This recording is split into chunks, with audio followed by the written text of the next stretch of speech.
Good morning, comrades, welcome back to the channel, welcome back onto the Nürburgring Nordschleife, quite literally, and our fourth series already by now of 2023 track walk series, where Adrian and I will be walking on the track and telling you about corners, how to take them, how not to take them, some reference points such as Jamie Broadbent's favorite, Rebel Tree, and some construction site material that will definitely be gone by the time that this video gets released, and well, definitely by the time that the track gets open. Anyway, let's not get sidetracked. By now we have arrived almost at Metzgesfeld. Before we get there, which is like after a long straight, after coming out of Adenauer 4, something that you could have seen in the previous video, one thing I want to mention that I haven't mentioned in this series of videos yet: orange barriers. They can not only serve as a nice reference point, but this means that there's an opening between the actual long-lasting guardrails, armcos, or barriers. This means if you have an incident or an accident and you need to get off the track safely, which is not always a safe thing to do, to park alongside the track unless you have absolutely no choice, there's a safe pocket. It actually literally is called safety pocket. And actually here I was parked last year when the auxiliary belt snapped off a 996 GT3. Probably we have a fragment of that to show you how it's done while I proceed my way towards Metzgesfeld. And you can actually aim towards the Marshal Post 103 over there, the small white sign, and brake straight towards it. Engine temp.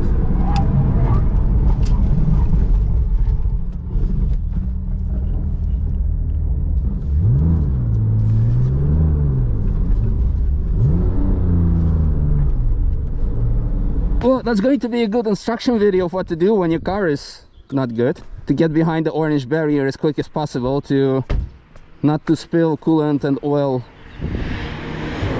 Assuming that you do not need that orange safety pocket over there, you will be arriving in a straight line towards this Marshal Post 103, as mentioned, as a nice reference point, and here is a confirmation steering point towards the left curbstone. What I want to say is this is one of the most, let's say, challenging / difficult / dangerous sections when it comes to public sessions for cars with big speed differences, because you have a big straight there which allows very fast cars to catch up with slower cars here, and they arrive quite fast into here and try to overtake each other here.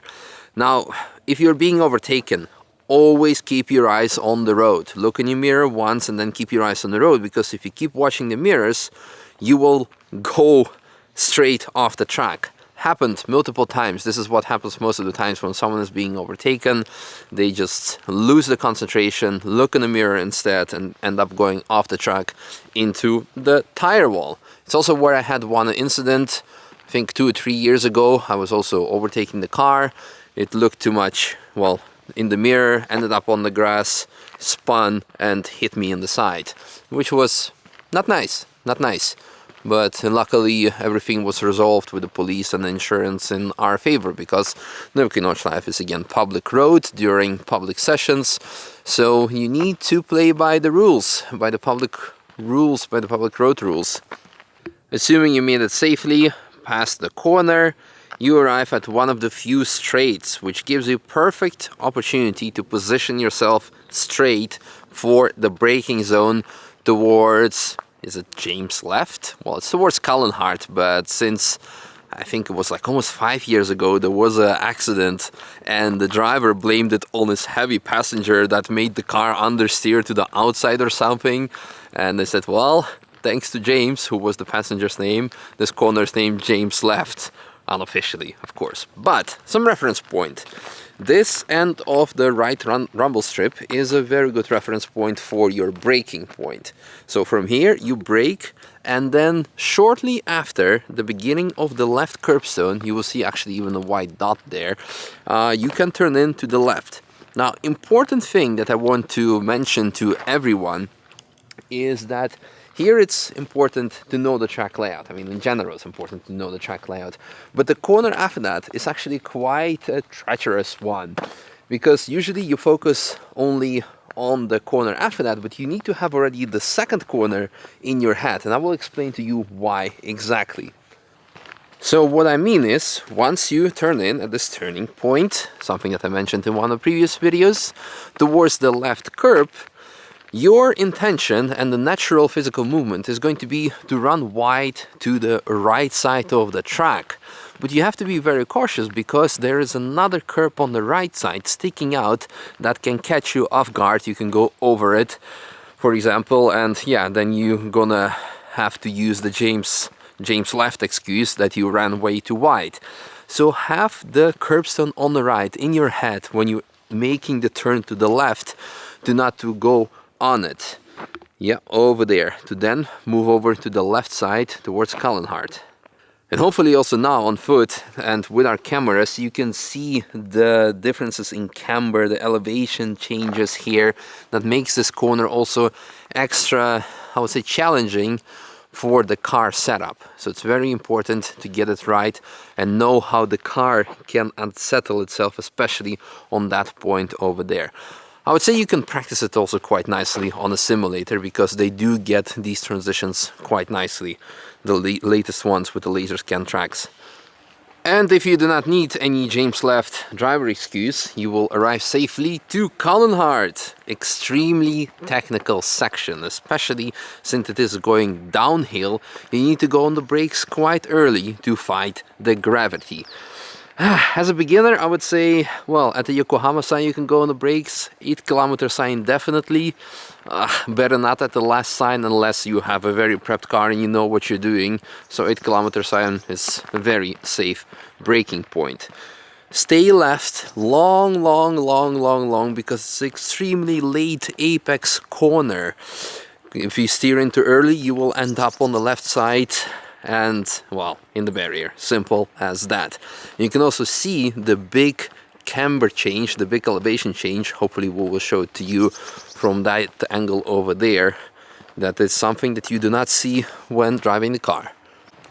You can actually see this turning point over here, which is quite late. It's almost at the end of the so-called straight of the corner, where you start steering towards the right curbstone to then smoothly transition towards the left side. Well, we'll get there in a second, but actually this corner, interesting detail, back in the 50s it was called the corner of death. Ooh, why is it so dangerous? It doesn't look dangerous, does it?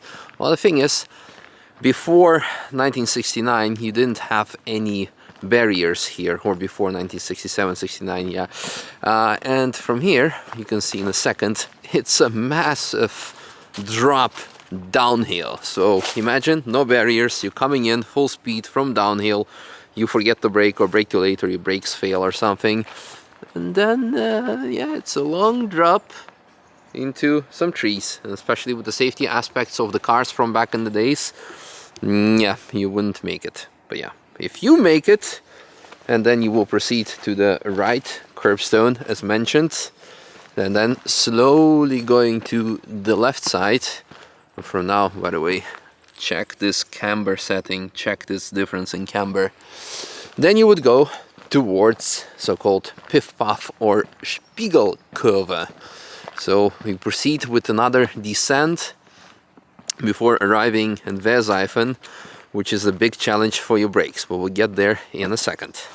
And here's a perfect proof what happens when you turn in too early, basically understeer into the, well, in that barrier over here. Here's also quite high curbstone. Like sometimes you can take it if you know what will happen once you go on it, but you can understand that it can unsettle your car quite a lot. And you can see over there, there's a new piece of barrier for the same reason. On the curb, unsettled the car, probably rear-wheel driven car, and ended up there, playing full CSI here. But if you made it all safely, you will come here towards this pile of snow. But hopefully the snow will be gone by the time the track will be open. It will be gone, don't worry.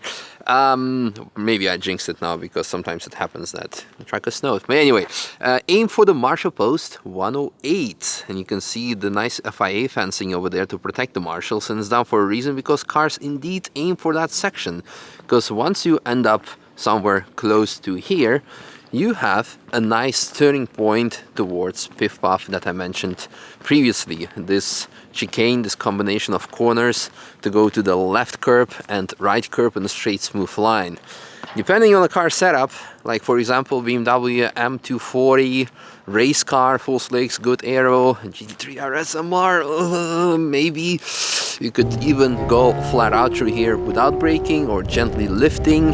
But with a normal street car, I definitely recommend to go on the brakes to settle everything and then smoothly go on the gas to the left curb and right curb to then proceed to hit miss on the left side. But it's a very beautiful section that you only get to appreciate when you are on foot, as you can see, because it's something that you do not get to see while driving the car. You're way too focused on braking points, turning points, and keeping yourself and the car safe. While Adrian is trying to show you the elevation changes through here that you also don't get to see while driving the car, I just noticed how many trees they took down here.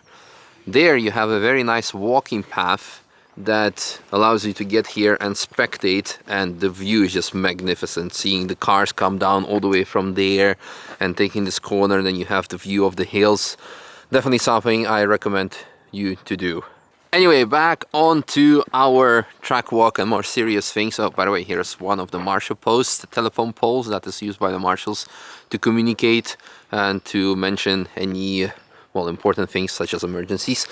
Here, it's one of the sections that I don't really like myself because it's extremely fast, because you already have this Pif-Paf, this Spiegelkurve that you need to take, and then you proceed towards a very fast miss corner. You have a very small section where it is straight that you really need to utilize it to go on the brakes to stabilize your car before going towards the right curbstone, or actually not really, because it's called again miss. This means you miss the first curb, aim for the second one, don't hit it literally, and then you miss the third one again. So we're gonna demonstrate it here in a second. So after the straight, again, we can also see here the sort of turning point literally applied by the driving schools to indicate it easier that you turn into the right curb, but do not go too close because you might understeer to the outside. So you kind of stay off it but maintain the steering angle, and after that you will see shortly the second curbstone, which you should more or less hug. Do not hit it, do not go on it, because yeah, it might again of course unsettle the car, especially at such high speed.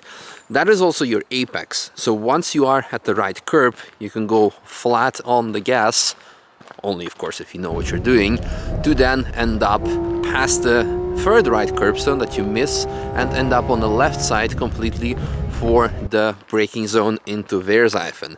There's another thing that I want to show you, but first a quick demonstration again of the big camber setting that you will otherwise not see when you're driving the car.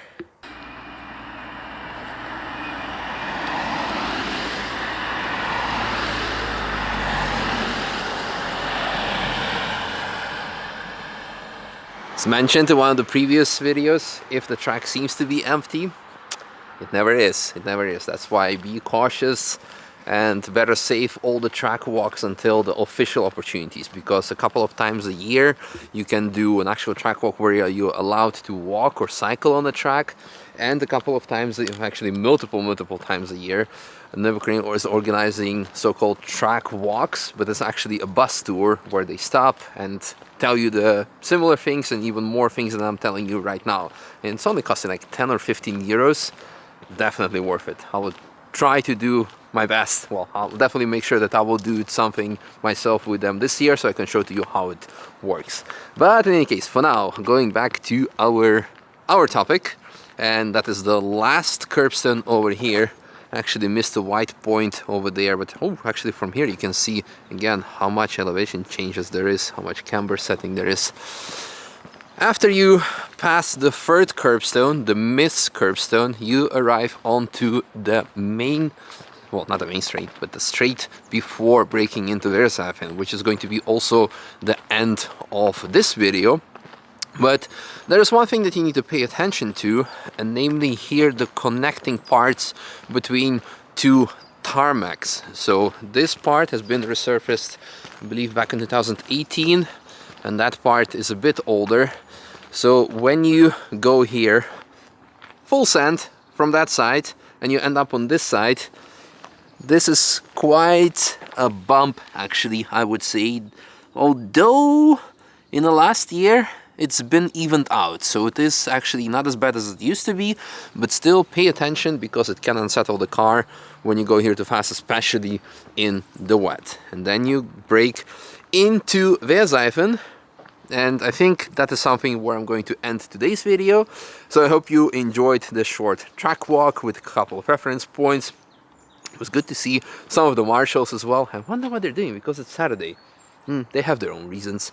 In any case, thanks for watching. Hope you enjoyed. See you in one of the upcoming track walk videos or onboards, or I don't know, and hopefully get to see you on the track actually driving yourself in the upcoming season. 19th of March, the track is reopening. So see you then. Bye bye.